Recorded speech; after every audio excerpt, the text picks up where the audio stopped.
I want to welcome everybody to, this is actually our first career and professional development event of the 2020-2021 school year. I'm Andy Rich, I'm the Dean of the Colin Powell School. It's wonderful to see so many of you. And today the conversation is not about internships and jobs and the stuff that we often talk to you about, but it's actually about graduate school. Because somewhere in your future, graduate school might be something you want to consider. And we wanted to spend a little bit of time giving you a lay of the land about how the journey towards graduate school works. What are the sorts of things you probably should be considering? What are the tough decisions, sometimes the easier decisions that you want to make? And so we're going to spend the next hour to 75 minutes doing that. We're going to start, I'm going to start by walking us through some basics that I think is common, or points of advice that I think are common to everybody as they think about graduate school.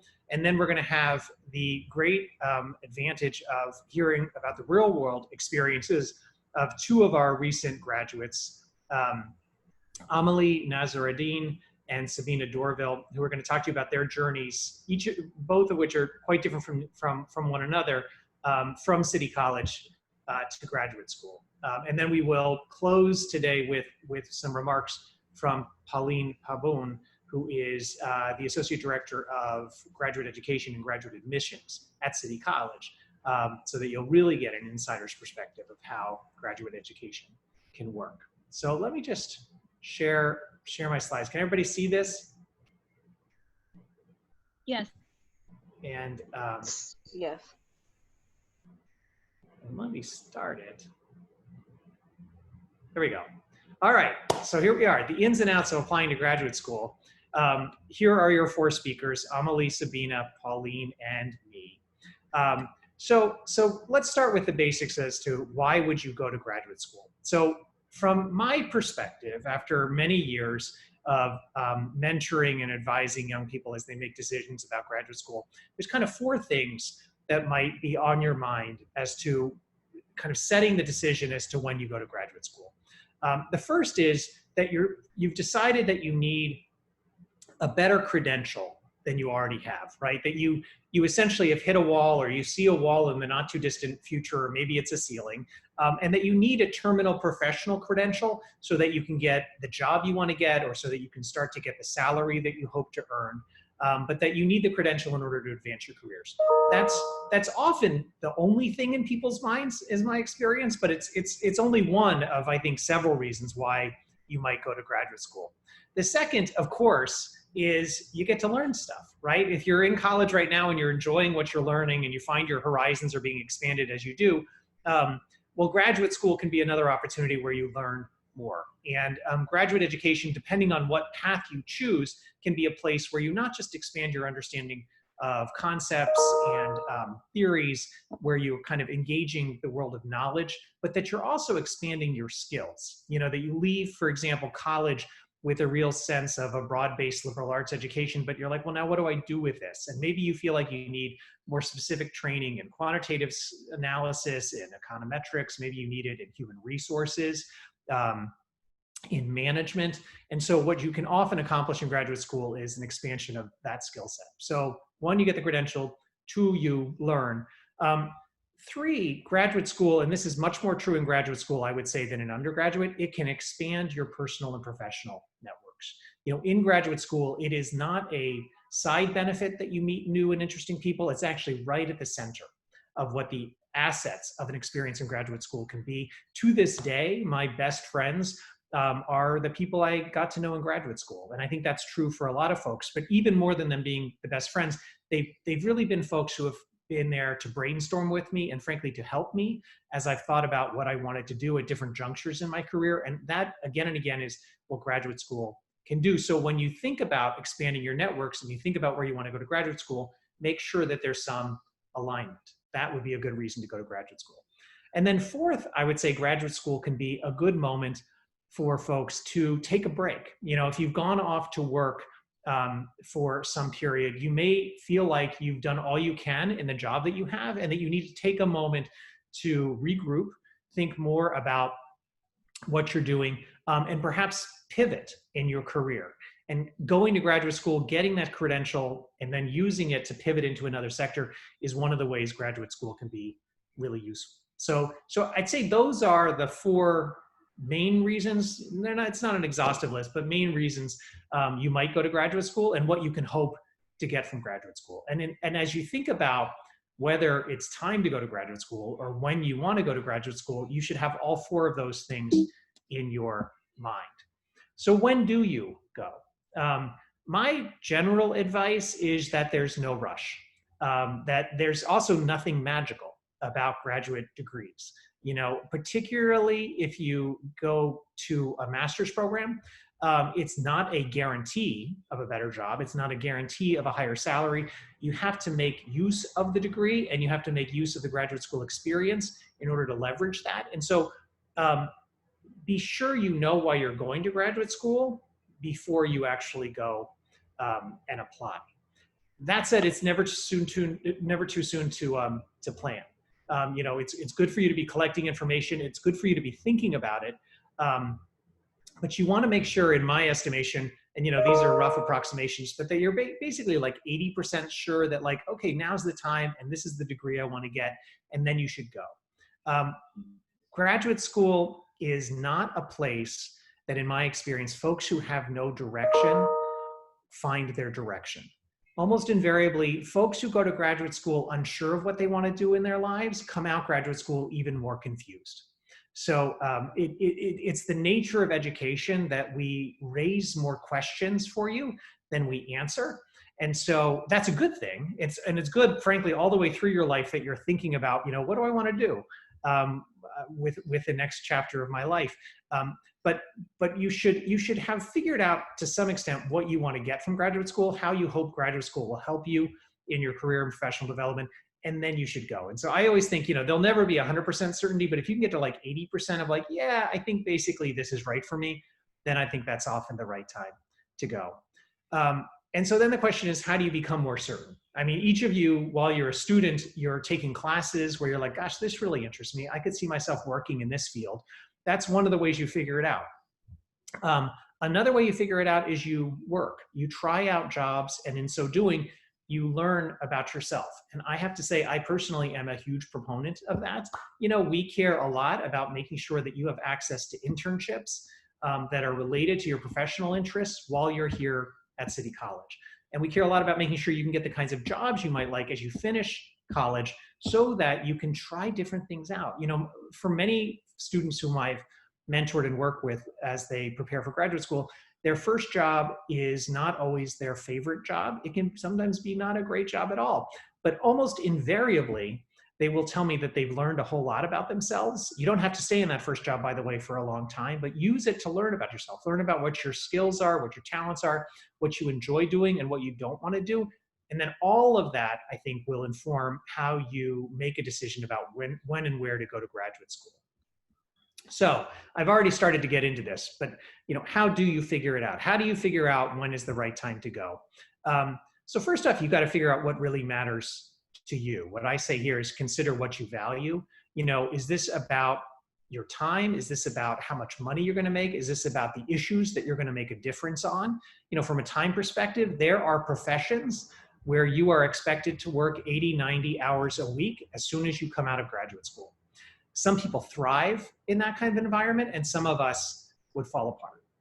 Figure that out for yourself, because you don't want to be surprised by the jobs that come your way on the back end of graduate school. Some of us have money as the main motivator, totally legitimate and fine. If that's something you need to be focused on, is how much money I can make, well, then be thinking hard about what kind of graduate degrees are going to lead to the kind of salary that you hope to achieve. And then issues, what are your values in this world? What is it you would like to see changed or made different in this world? What are the issues that correspond to those values? It may be that you're headed for a public service career or a nonprofit career where you're really going to try to affect change. So figuring all of that out about yourself, and then seeing how does it manifest in the labor market, which is to say, what are the jobs? What are the careers that go along with that? That's one thing you should do to figure out when graduate school should start for you. Second, I've already talked about, which is to work, take some entry-level jobs, try things out, figure out who you are in the process.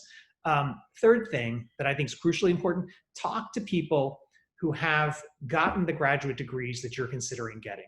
In fact, even talk to the people who've gone to the degree programs that you're considering, and it's never too soon to do it. I did this when I was considering graduate school. I talked to folks I ended up getting a PhD. I talked to people who got an MPP, which I thought about for a while, and I talked to people who'd gotten a law degree, which I also thought about. And they sat there and talked with as much energy as I'm speaking to you right now, with a smile and an enthusiasm. But the words coming from their mouth, I was like, gosh, I don't want to do this. It's like the things that got lawyers excited don't get me excited. The things that get people who do policy excited didn't get me excited. And that was incredibly enlightening and helpful and led me to go towards a PhD. Fourth thing, if you know graduate schools in your future, or even if you're not sure, deepen your relationships with your mentors. Get to know your professors, your supervisors, the people in your life who really have been the ones, or who could be the ones who could give you good advice. And for some of you, that may be harder than for others. I know plenty of students who kind of collect mentors, and I know other students who say, what is a mentor? And there's no formal definition of a mentor, but it's somebody who will give you a little extra time, try to get to know you, and in turn provide you with some advice and counsel. You can always reject it, but it's good for you to have those people in your life. And if you don't have those people in your life, I encourage you to see who you have, professors or others, who could serve in that role. And then the last thing I want to say on this, figure out how you like to spend your time. I think all too often people at a young age figure out what are the big careers they want to have, what's the issues they want to work on, what do they want up in this first category in terms of money. But they don't actually think hard enough about, do they like to sit at a desk? Do they like to be out in the field? Do they like to be closely supervised? Do they like to be left alone? Do they like to talk to people? Or do they hate that? And those things matter more day to day than almost anything else. And there's no right answer. This is just about your personality and finding your personality match for a job. I've hired many young people over the years, and what I often find is they just weren't interested in or particularly well suited to a job that required them to sit at a computer much of the time. Well, so that was good for them to have figured out. They're like, all right, that's not what I want to do with my career. I want to do something else. Figuring that out early on as you're on your way to graduate school can be, I think, quite useful. So last couple of points, and then we're going to talk to the folks who've actually done this recently.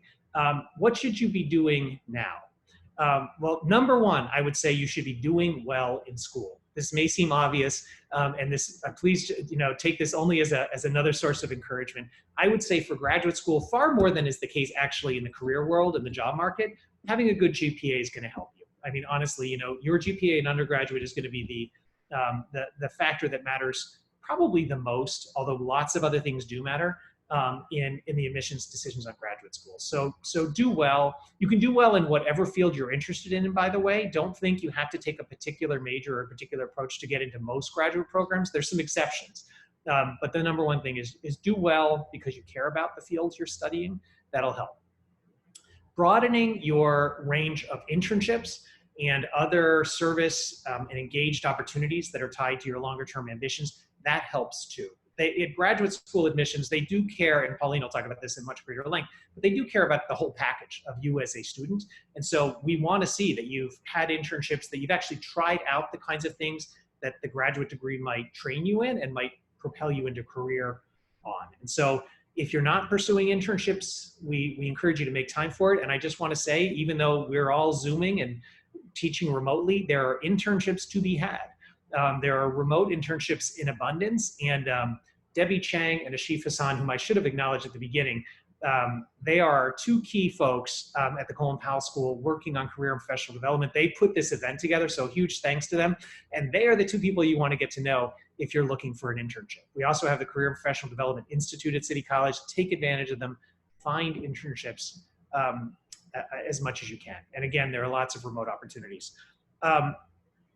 Third here, get to know your professors. I already said on the last page, find some mentors. Professors can be good mentors, but we have to get to know you in order to do it. So be sure to get to know them. There's another reason for that, which is, quite frankly, you're going to need letters of recommendation for graduate school. And we like to write those, but we particularly like to write them when we know the student well. And so when a student takes the opportunity to get to know me, it's just so much easier for me to turn around then 6 months later or even a year or two later and write a letter recommendation. And then lastly, begin at least while you're still in school to understand what standardized tests might be required. You know, just like many of you took either the SAT or the ACT to come to City College, maybe not all of you, there are standardized tests for graduate school. The GRE is the most well-known and popular for master's programs and academic PhD programs. The GMAT for business schools, the LSAT for law schools. As you likely know, some schools are waiving the GRE or the standardized tests this year because of the challenges of COVID and the difficulties in administering them. Figure out whether, if you're applying this year, that applies to the programs you're looking at.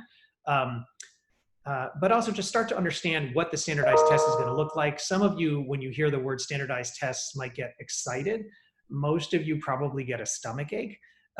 It is, you know, not a lot of fun for most folks to do standardized tests, but there are ways to do better than you think on these. They just take some preparation. And some of them, the LSAT being, I think, the best example, really take more time and preparation than the others, but all of them you want to put some time into preparing for. And you could, you know, start looking at them now. And then how do you apply? So when you're about a year out, which would be right now, for those of you who would like to be in graduate school next fall, you want to start identifying the programs that are of interest to you and figure out how you apply to them. My personal view, and we'll hear from others, is that folks, if you're intent on being in graduate school next fall, you should have an understanding of how your GPA and your qualifications prepare you for what kind of program. And then I always think it's a good idea to apply to at least about 10 programs. Admissions is idiosyncratic, not always, but it can be. And you want to have options, including, as I'll have on my last slide, options about money. You know, how much money you're going to have to pay, what kind of fellowship support you might get.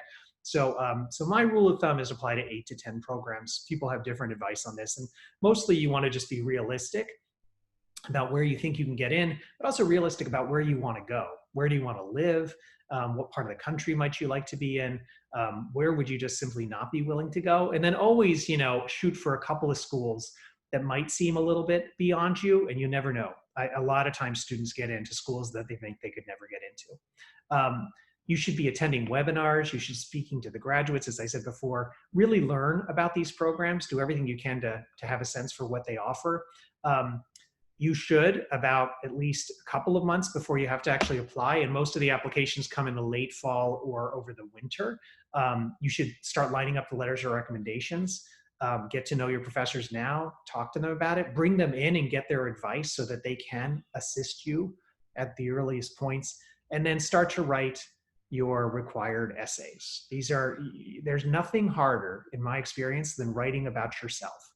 People are much better critics of other people's writing about themselves. I can read someone else's essay about somebody much more easily than I can write my own about myself. So find the time to begin drafting those essays, and know that there's people like Debbie, Ashif, me, and others, your faculty, who are happy to look at drafts and help you. And then lastly, make sure you leave time on standardized tests. So last point I want to leave you with is about money. And that is this: graduate school can be expensive, and you want to be very conscious of how much you're willing to spend, how much debt you might be willing to assume versus the credential you get for it. And there's no easy way to sort this out except on a one-on-one basis. There's a lot of money out there in the world for graduate education. You should try to get some. There are fellowships and scholarships both within colleges and universities, but also national ones. And I've listed here Jennifer Lutton, who is the Director of National Fellowships at City College. She is a fantastic resource and somebody I encourage you to go to when you're thinking about graduate education. Apply for every fellowship for which you're eligible.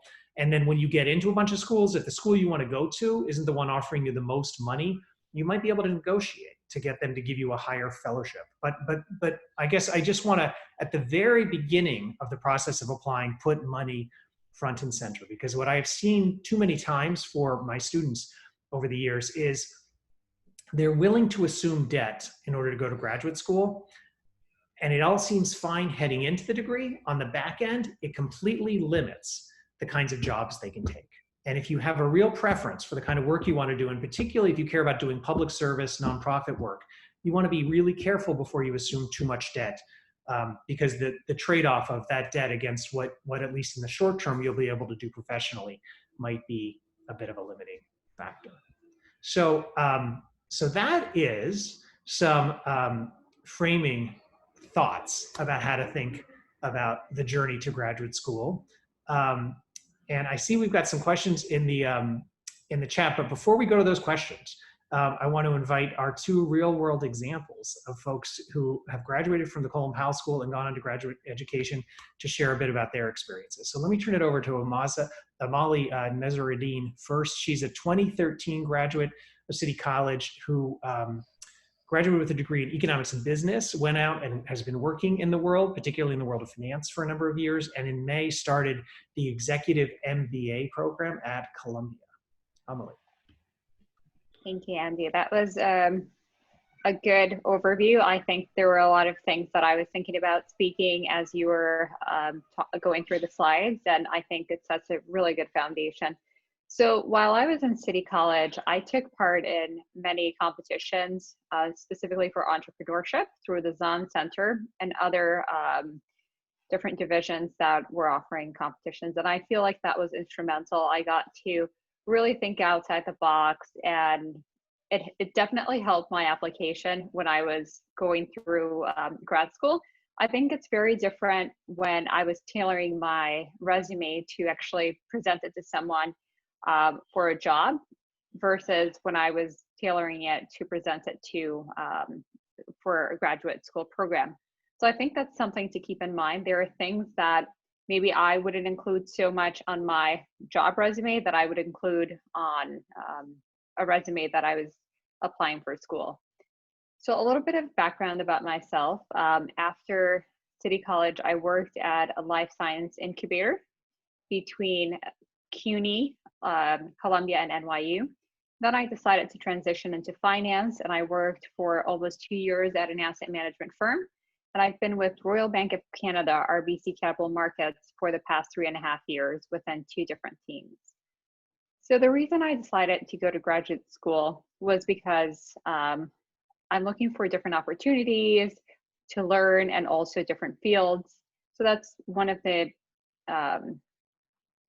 after I was talking to a lot of people, they mentioned to me that would be a way where I could see and get exposure to different areas and industries.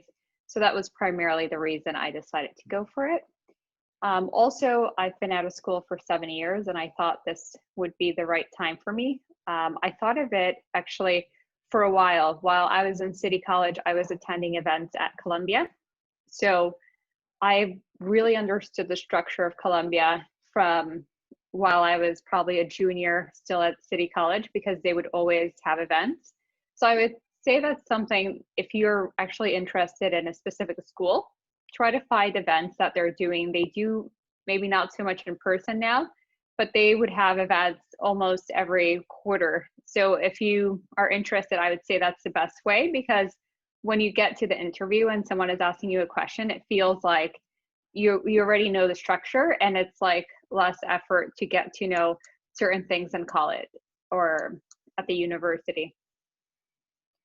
So one of the things that I've discovered through the executive MBA program that I just started in May is that people are really willing to help. So there are people who reach out directly to me on LinkedIn for advice about, programs. So I would say if you're looking at a specific school, just go for it. You can send an email. Specifically try to go for people who are maybe within that network. If you don't find City College necessarily, but more in the CUNY system, try to see who's out there. There's always people. And if you can't find people within, the CUNY network, definitely branch out. There's always people who are more than happy to reply and help. So in terms of my decision of where to apply, I've only applied to Columbia. I did not apply to other schools just because I was in a time crunch in between everything that I needed to do. So it's a little bit more challenging when you're working and also trying to apply to these programs, finding the time to study for the exams, which I'll mention in a bit. But I did think about Baruch definitely NYU and Columbia. Those were the top three on my mind. I knew I wanted to stay in New York. My job is in New York, and it made the decision much easier. At the same time, I considered a full-time program, so a regular MBA program versus an executive MBA program. And the differences are, so for example, for Columbia program, it takes the same time as an executive MBA program, but they're different. So for the full-time program, they have internships that are set out in a certain way. After the first year, you are actually doing internship. There is a bit more structure for the internship world. Specifically, if you want to transition into another field, there's much more support. For an executive MBA program, if you did want to transition, a lot of it is mostly through the networks and people that you meet. So it's a decision that you have to make in terms of, how you want to gauge it. So Columbia has two programs, a Friday, Saturday program, where you take classes on both Friday and Saturday every other week, or a Saturday program where you take classes every single Saturday. And in addition, they also have the full-time MBA program. So depending on what you're looking for, you can gauge which program is best. I went with the Saturday program because I was working the whole week. I would not be able to take Fridays off that often, every other week. So it just made sense. But it is a lot of work. Classes are all day, and then you have so many assignments. So you have to, it's another job on its own. So you have to decide if you are working and you're trying to go for an executive MBA program. If you're doing investment banking, it's probably very, very tough to do so. There isn't just, enough time to do both things. So you have to figure out time-wise where you can focus. In terms of price, that's also a big factor. It's very different. So you have to look at whether it makes sense, and things after COVID have changed. There's a lot of people who are looking at certifications and they say those are enough and they're a fraction of a program. So it's you where and how you decide.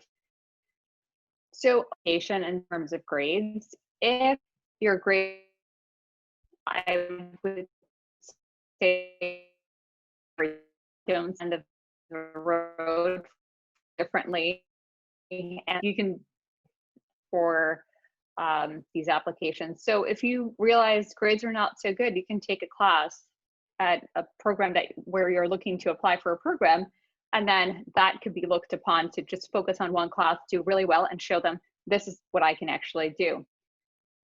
And in terms of the essays, I would say don't hold back. If you are thinking of becoming a CEO, you should just say it.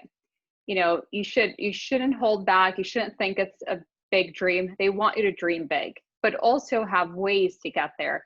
So it's good to dream big, but you have to have actionable plans to get there with examples. So I would say, think as if you were fast forward and look back and write this. How would you see yourself looking back at it? And that's what they want. They want to see what you're capable of thinking about and where you see yourself, if you're going to help society, or what your goals are. So try to think, very clearly about these things. For Columbia, for example, the essay was 250 words. So it was very short, but I think I rewrote it, I don't know, probably 20 times, because it was I was direction, and I'm but reading it back, maybe this is not what I want to do, and it really figured out in which direction I wanted to do. So I would say that was the best exercise. It was very challenging, but best exercise I've done. In terms of the exams, specifically for the MBA program, most schools take 3 exams. Well, two exams for the full-time program. That's the GMAT. If you have stronger math skills, I would say go for that. The GRE, if you're stronger in verbal, and give it a try. I would say take a practice exam. They're long, 3.5 hours, not fun, but I would say go for it. Try different, exams, see what you feel more comfortable with. If you are thinking of going for an executive MBA program, you can do the executive assessment. It's slightly more expensive, but it requires less preparation because they know these are professionals who don't have a lot of time. So you can study for it. I would say about a month is what on average people spend studying versus the GMAT and GRE. I would say it's much longer. So you can take prep classes for those. You can study on your own. You just have to figure out what the best strategy for you is. And just think ahead. These things take a lot of time. If you're asking for a recommendation letter, especially if you're not like in an academic setting, or if you're working, they want someone who's giving you a recommendation, who's overseeing you, so your direct managers. So they don't have a lot of time, so give them a head start if you're really thinking about it. It also takes time to figure out how to talk about these things with the manager and really conveying why you're looking to go to graduate school. Applications take time, even studying for the exams and getting all the paperwork registered. So think ahead. You have 5 years for most of these exams if you decide to delay it a little bit in terms of application. And then if you are just recently now graduating or seeking jobs, I would say try to make your best guess as to which field inspires you. And if you can, try different fields. And if one doesn't work out in terms of what your expectations are, definitely pivot. So if there's any other questions after this, I'm more than happy to answer them. Great, Amelie, thank you. Great advice. Sure. And let's turn over to Sabina Dorville. Sabina is a 2020 graduate of City College. She was a political science major.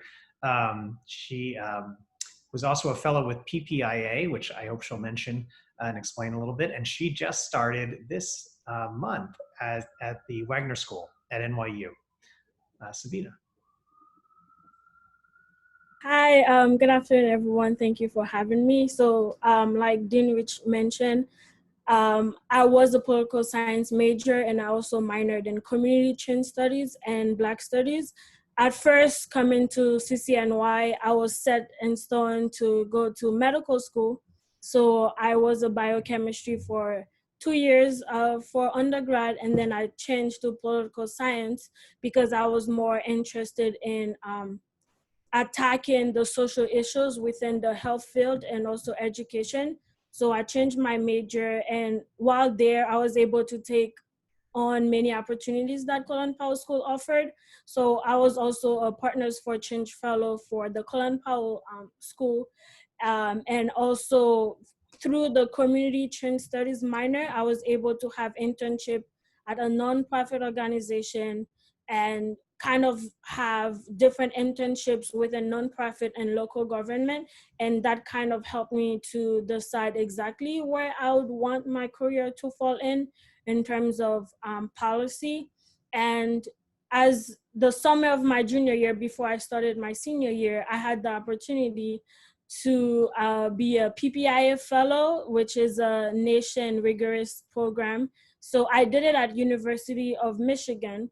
At first, I did not know exactly what policy was. So this fellowship really helped me into knowing exactly what I can do with a policy degree, whether that is a public administration or a public policy degree. So, and as such, I got more interested into policy, and that's one of the reasons that I chose to apply to graduate school.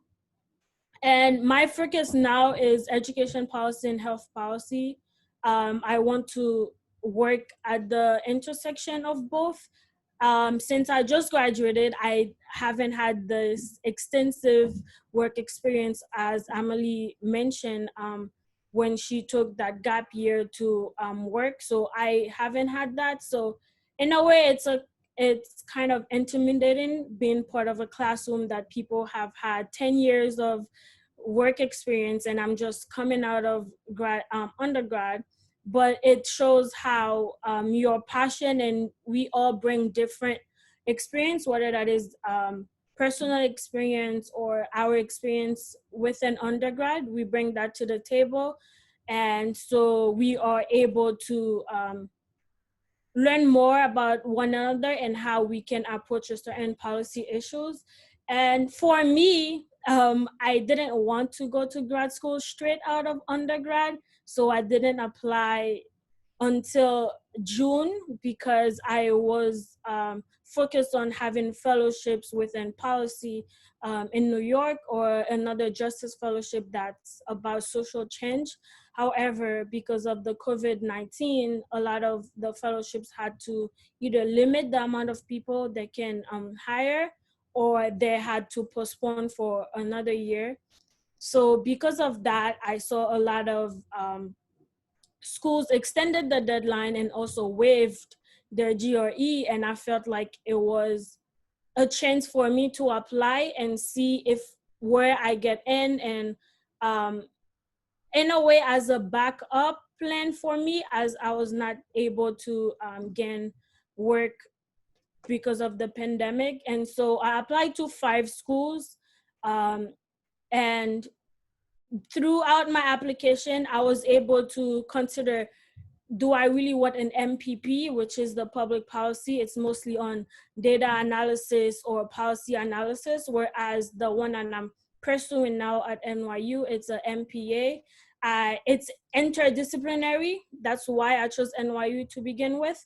I am able to take classes at the education school or the law school or the business school. So based on my interest at the time or what kind of skills I would like to develop, I can take classes around NYU campus.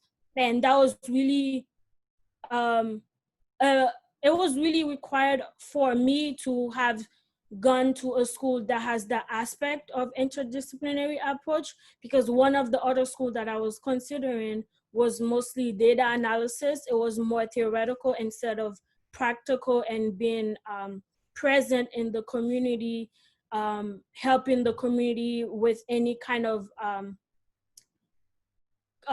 social issue that they're facing or advocacy plan. So that's why I chose NYU. And as for the cost, because of I'm a PPIA fellow, there are some schools that is part of their consortium, and as a result they agreed to at least give us $5,000 for us to go to their schools.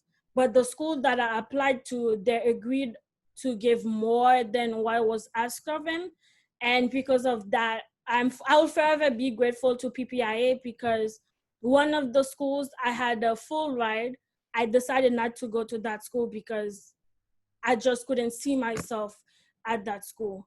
But NYU gave me a scholarship, and like Dean Rich mentioned, it was really hard for me to let go of a school that's essentially paying me to come to their school, giving me a stipend and other kind of financial help, whereas NYU, they are giving me a scholarship, but it's not as generous as the other school. But then I had to think about, I want to stay in New York City because this is where I've been, this is my community, and this is the community that I would like to work on later on after I'm done with my MPA. So it was really necessary for me to kind of balance out what I'll get out of NYU when it comes to networks. They have a lot of relationship with local government, either as a city council or the mayor's office. And this is something that I'm interested in, working at a local government as a policy advocate or policy analyst. So that's one of the reasons that I chose to go to NYU. And my advice for student would be to take time to go through the schools that you're interested in and looking at their curriculum and see how flexible their courses are and how flexible their timing is. Because as for me, the other, I'll just say the name, Carnegie Mellon University, it was full-time. They set your schedule for the first year, and it was mostly or Python, like or data analysis, Python, and those kind of data focused programs. Whereas NYU, you can choose to go part-time, full-time, and you can fluctuate between the two. So if for some reason you have to have a full-time job, you can still continue your education. And Carnegie Mellon is not a school that consider that it's rigorous, it's competitive, So you have to be enrolled in school full time. And as for me, I like the community at NYU Wagner. They push you to work in groups, teamwork, and it's more professional, school driven. Whereas that's not something that I've had because I never took a time between undergrad and grad school, and so that was really important to me. I think my experience is quite different from people who applied regular timeline because I didn't take the GRE, so I didn't submit my GRE. So my sole application was focused on my essays. So I had to write multiple drafts version of it and make sure I convey what I want to get personally from the school and also how the school can help me professionally based on their networks and the classes that they offer. So I would say make sure that you know what exams that you have to take and the GPA of the school. And I'm lucky. I am happy with my GPA, but I would have liked for my GPA to be way better.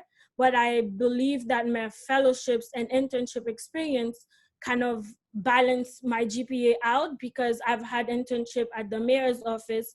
I've had the fellowship focusing on public policy and fellowship at the city college for the Colin Powell Partners for Change. So I would say if your GPA is not as great, try to gain as much as professional experience as you can, whether that is internship, fellowships like Dean Rich mentioned. So that would be it. If you have any question, you can ask me. Yeah. Thank you very much. So I want to invite folks, if you have questions, feel free to please to put them in the chat because we will go to your questions in a few minutes. But before we do that, I want to introduce Pauline Pabon, who is the Associate Director of Admissions for the graduate schools at City College and has been in that role, I think, for the better part of a decade. And so has seen a lot of different trends, I suspect, over the years, and will have very practical advice. So Pauline, thanks for being with us. Yes, thank you for having me and welcome everybody. So delighted to see so many people joining in today. When you're thinking about graduate school, it's important that you start in places just like this so that you gather the information you need to get started. And I've heard some great tips myself from the folks who've spoken already. To talk a little bit about the graduate program, specifically at City College, we have over 60 different master's programs across 8 schools and divisions here at City College alone. The kinds of folks who come to City College and are looking for graduate study, like Dean Rich talked about, whether you're looking to advance your career, to change a career, prepping for doctoral programs, or just lifelong learners, we have a plethora of options here at City College. So let's see, sorry. We have about 2,500 graduate students enrolled each year and confer about 1,000 master's degrees. Our classes are small classes taught by expert faculty with outstanding research and internship opportunities like you've heard from some of our alumni. Advisement is tailored to your students' needs. Convenient location, given other circumstances outside of COVID, I'd welcome you all to visit the campus and see just how beautiful our historic campus is. That's usually one of the key sellers of when folks are deciding what schools to go to, believe it or not. City College has an actual campus feel as opposed to other schools that may be smack in the central city. And so that's something else to consider when looking at graduate programs, sort of the feel and the environment for you. The other thing also is our tuition value.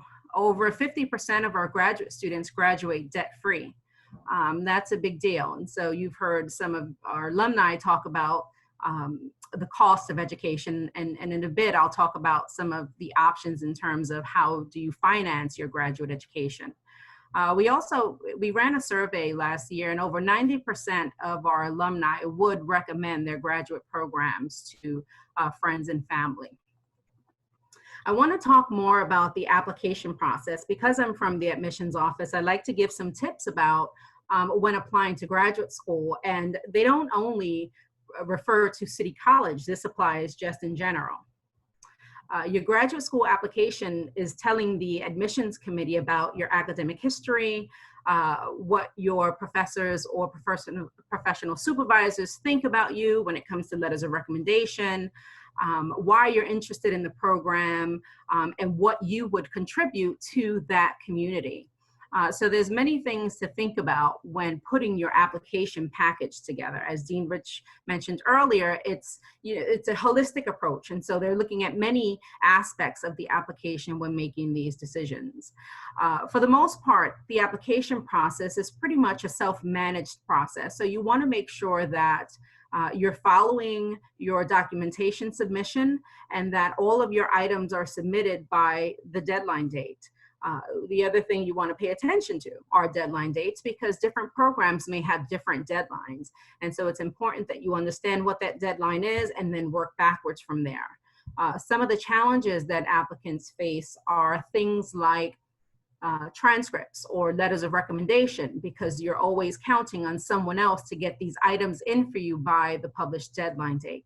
So those are things that you want to be aware of and make sure your documents are being submitted by those deadline dates. One of the components of the application, and you've heard folks talk about this, is your personal statement, right? This is an opportunity for you to tell the admissions committee everything that you would like them to know about yourself, your interest, your plans, your goals, in a short one-pager. And we see applicants get very creative with font size and margin sizes. And so feel free to work around those to get your personal statement to a point where you feel is presenting the best you. You may have to reread 20 times so that you can get it concise enough. It is a challenge, not just to talk about yourself, but to talk about yourself and get it all in there in one page. Some programs also require additional supplemental pieces to the application. And so those might be opportunities for you to work some additional information in. So that helps with getting your personal statement down. They may be specific questions that the program is asking. It could be about policy or examples of research work that you've done in the past. And so there are other opportunities in the application to include more information about yourself. Okay. Other supplemental materials that you should be prepared to submit. Someone mentioned your resume. You may want to design your resume specifically to the graduate program that you're applying to, so that, again, you're trying to put your best foot forward and show the committee that you're a valuable potential applicant for this program. In essence, all of our programs are competitive because we always get more applications than we have seats for. And so, don't overlook the small components of the application, like a resume, for example. Have your mentors, have your friends, have your family sort of work with you through this process and read over your resume, read over your personal statement to make sure that it's showing a whole picture of who you are, what your experience is, your background, your future goals, etc. Other things are a specific list of courses maybe you are interested in. There's sections in applications where you're able to submit additional information outside of a personal statement, outside of specific questions that the program may be asking you. If you want to submit a graded paper, for example, faculty, again, always reserve the right to request additional information, but you want to make sure that you're putting as much information or everything that you have forward, because you don't want anything to delay that review process. Although there are deadline dates, we do encourage folks to get your application submitted with enough time in the event faculty come back to request additional information for your application, that you have ample time to get that in. Let's see. Another component of the application are letters of recommendation. Different programs require different amounts of letters. For the most part, programs are looking for 2 letters of recommendation, but there are some programs that look for 3. You have up to 6 opportunities to include a person of reference in your application. We encourage applicants to submit at least 3 or 4 potential recommenders, because as I mentioned earlier, you're counting on these folks to get these items in for you by the deadline. But the caveat here is that you want to be strategic about who you're asking to write letters of recommendation for you. They're either going to be faculty, people that you've studied with, done research with, or professionals, people who've supervised you, preferably within the field that you're applying to. Something else you want to be mindful of, is it worth submitting some bullet points and some key items that you would like them to talk about? Are there faculty that you've studied with many years ago and you want to highlight specific things that you work with them on to sort of jog their memory? We have applicants who maybe have been out of school for a while. Maybe they do not have the contact with faculty So one of the options that we offer are non-degree courses where you could come in and take some non-degree coursework where you're not taking classes towards an actual degree, but you are receiving credit for these courses. And if the courses fit within the program, when you apply and are accepted, those credits will also apply towards your program. But what's important with the non-degree going this route is that you're able to foster relationships with faculty who may be able to write letters of recommendation from you if you're looking for a faculty recommendation. It's also an opportunity to sort of get your feet wet and see if this is the program for you. You can take some non-degree courses to get started. The other thing to keep in mind, however, is that not all programs accept non-degree studies. So you could take some non-degree courses outside of your program, again, to get the sort of experience at the graduate school level and also foster relationships with faculty. The other caveat with non-degree study, it is only an opportunity for citizens or in-state New York residents. So it's not for our international population. And so if we have any international students out there, we can talk some more about specific requirements for international students. Not that they vary much, but some things like non-degree study would not be an option for an international student. Although given COVID, if you're studying from your home country, you may be able to take some classes. So something to note there. Another component of the application is transcripts. We look for official transcripts from all higher education institutions that you've attended. What's key is the official transcript of the school where you received your bachelor's degree. This process, you can submit official transcripts upon applying, or you can send those to us at a later date. We would review applications with copies of transcripts, and should you be accepted, then you could be prepared to send official transcripts to us. One of the things you faculty are looking for in your transcripts are patterns, right? Did you start out as a strong student? Did you sort of take a turn somewhere, or vice versa?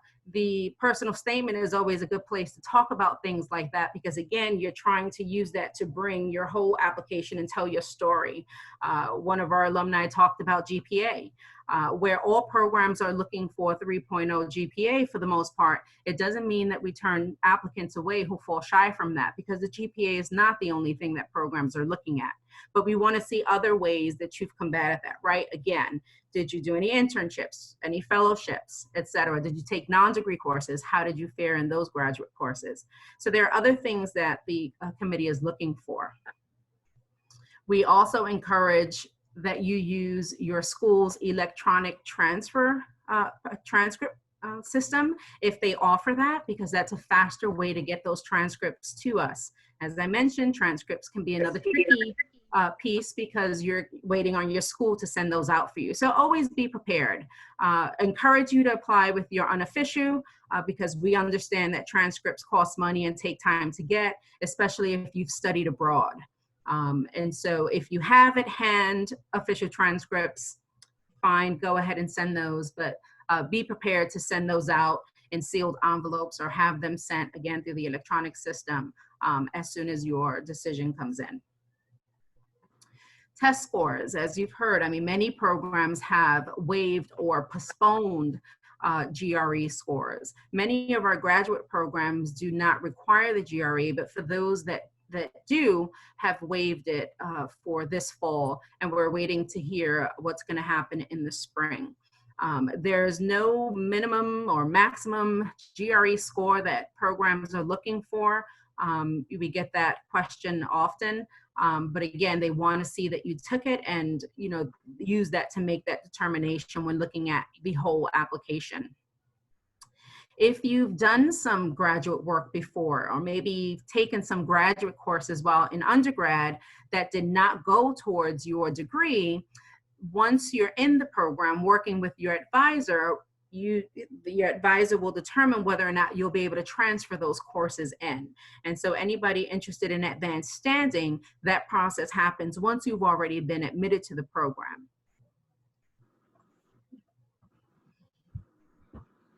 How much will it cost, right? So our application fee, we pretty much, we're very flexible with our application fee given COVID this time around. Normally, it's a $75 application fee, not just at City College, but in CUNY in general for our graduate programs. If you have served in the military and can provide your DD-214, then you can get a waiver of the fee and the commitment deposit.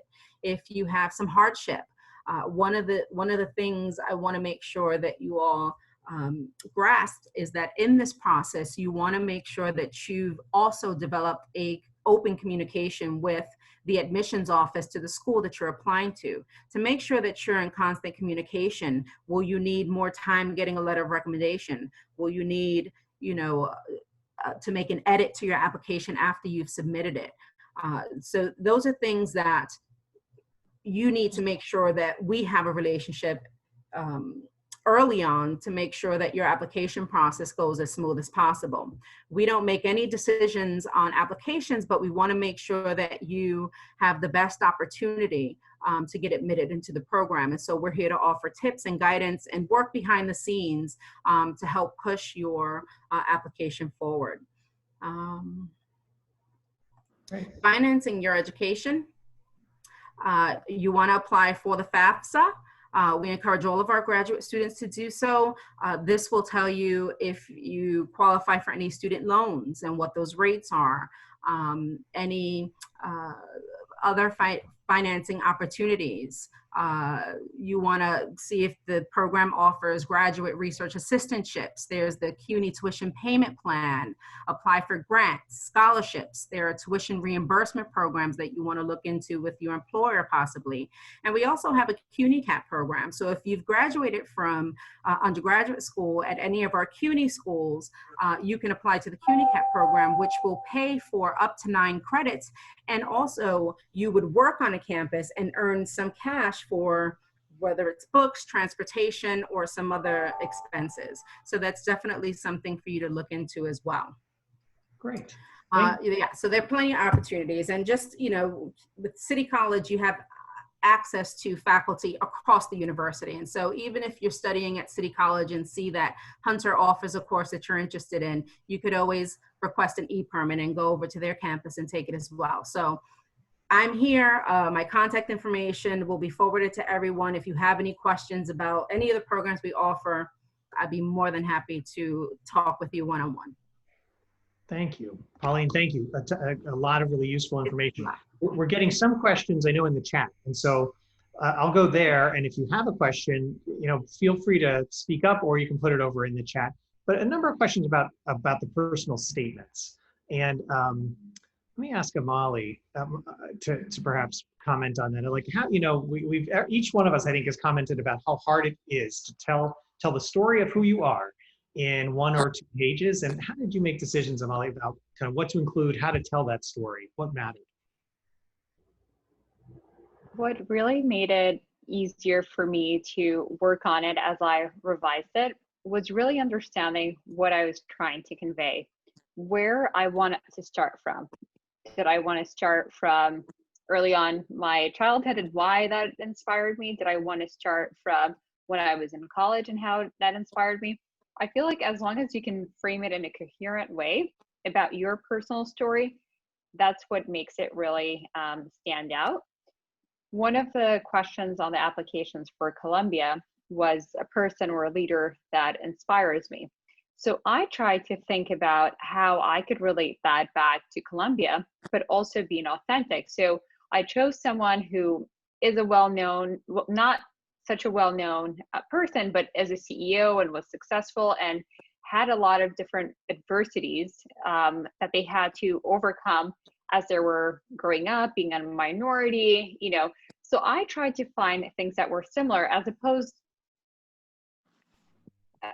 you know, to someone who's really well known, like Steve. Actually, one of the person that I was thinking about writing about, and someone has told me, they were like, think in an authentic way about how you can see yourself in someone else's shoes. And I think that was the best advice that I received. In terms of telling the story about myself and where I see my career, I really was trying to hold back initially.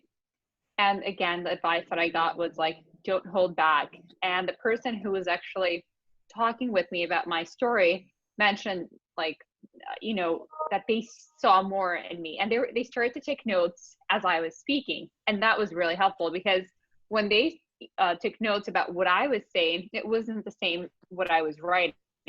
So then I went back and I rewrote my essays with the notes that they took for me, and it became so much more powerful. So one of the things that people could access is an advisor or a consultant, where you can actually pay someone to revise these things for you, but they're quite costly. So the route that I went was I was talking to graduate students from Columbia who had already gone through the program, who had already written their resumes, their essays and resumes as well. And I was getting their advice on these things, and that was helpful. So if you can find someone, a link or someone to review these essays for you and is willing to dedicate their time, I would say that's a really good way. Yeah, you know, can I just reinforce that point? You know, you don't have to pay somebody to do this. You've got faculty who are being paid by the college, and we're here to look at these things. And so Debbie Chang is actually going to share her contact information, Ashif, Hassan, and I'm always happy to work with folks. But you can go to your professors and they'll look at it. And I'll if I can just kind of build, Amalie, on what you just said. You know, a lot of times people think that the most interesting thing about them is the most impressive job or internship they have had. And in my experience, when you're applying for graduate school, that actually just makes you very similar to everybody else, right? What's interesting about you is your own personal life story, where you came from, what your experience might have been. And you know, as Amalie said, you have to decide where to start that story. And that can be an issue with, requires a lot of thinking and discretion. But your story doesn't need to be about all your accolades. Those are going to show up in the application anyway. But it should be about your values, the ways you think, the commitments you have in the world, to our society, to the professions you're applying to be a part of. That's what they want to sort of understand. They want to be able, the essay is the chance to connect the dots that might not otherwise be connected by your application. Sabina, do you want to comment further on your essays? Yes, so for me, I had 3 different people looking at my essays. So I had different feedbacks from them, and I was able to have a well-rounded essay. That I don't like speaking about myself, my accomplishments. I just do it and then move on. But they were able, my advisor actually was able to sit down with me, and she was like, this is a degree that you're pursuing, and this is how it will help you. You have to mention what you have done during your college years to help you to get to where you are. So don't feel shy speaking about yourself. Do so in a way that's not cocky, but you sound confident in who you are and what you've done, and this is how you actually believe that the program will help you move forward. Thank you. We also have some questions in here about letters of recommendation. And I know that that can feel intimidating for folks. And you're like, well, who do I know? I don't know, I don't know my professors, or, or I'm a little bit out of date with my professors. I'll share just my general advice, which is, I think for most graduate programs, you'd like to have at least one faculty member write for you. It's okay if it's some years back, but you are going into an academic program. And so somebody should be able to assess you from an academic perspective. If you have had significant work experience, I think it's fine for most programs that you would have a former boss or a current boss write about you too. So I noticed that there's some questions about like, can it be a professional source versus an academic? I think a combination is usually fine. And it depends. If you're going to a doctoral program, which is all about writing research and academia, more academic letters matter more. They don't care so much what your boss in the outside professional world might think of you, although they can attest to your character. But for professional programs, I think a combination can work well. And don't find that if you're sitting there saying, but I don't know anybody well, or they don't know me well, well, then that's maybe one of the big takeaways from this session today is just go reach out to them. You'd be surprised how receptive folks will be, and try a couple. If somebody isn't as receptive, try the next person who you've also gotten to know in a class. And my experience is most of us really enjoy the opportunity to get to know you better and to talk to you about graduate school. But don't feel like that's daunting and beyond you. It's totally possible. And we can do it over Zoom, at a time when we can't do it in person. So Sabina, were you going to say something on that? No, I was saying how some school even require, if you've been off for a while, some school even require a professional letter. And for me, because I didn't have a gap year, I made sure that I had one professional letter just to speak about my work ethics within the work environment. But I had also make sure that I selected people that knew me personally, changing my major, my career field, but also involved on campus for fellowships, internships, and people that I've actually had class with and kept on seeing and speaking about what I've been doing throughout college since when I took the class. So I think it's really important to reach out to them, even though you're not thinking of applying to grad school now, just reach out to them and tell them what you've been doing as for right now and what your plans are. So when you ask them for a letter of recommendation, it's not just out of the blue, they've stayed connected with you. And I think one of the things that my letter recommenders have asked me before they even wrote my letter, they asked me for a draft of my personal essay. So yes, they know me, my grades and what I've been doing on campus, but it's also important for them to see exactly where I see myself heading and how this program will help me, so they can incorporate that within their letter of recommendation, so it can be a well-rounded letter of recommendation. It's not as good as if someone just mentioned your grades and how you were doing in the classroom if they don't have another view of you and what you've been doing along the way. I think that's great advice. And I want to second the idea of sending updates to the people that you work with, your professors, your mentors.